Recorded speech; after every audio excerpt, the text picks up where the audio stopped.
For Venetians, it's a familiar sound they'd rather not hear after a week of high water. Alarms echoing through the narrow streets and canals, warning of the rising tide. Sunday's peak sent water into St. Mark's Square and into the Basilica as well, peaking at 1.5 meters, exceptional even for Venetian standards. On nearby Murano Island, it was nearly impossible to tell the sidewalk from the canal.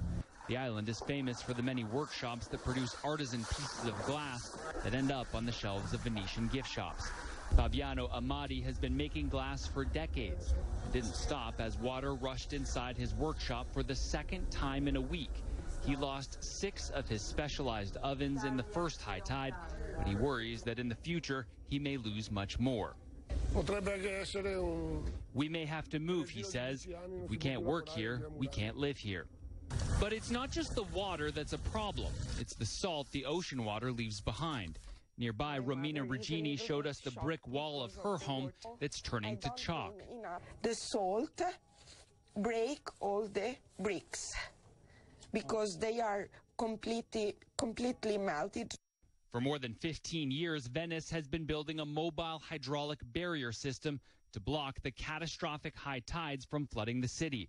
But the project has been delayed by mismanagement and scandal. In 2014, the mayor at the time was arrested for his part in a bribery scheme. Jane DeMasto is an activist and environmentalist who has doubts about the project known as Mose. Why should I believe in Mose? They started building it in 2003. They said it was going to be ready by 2011.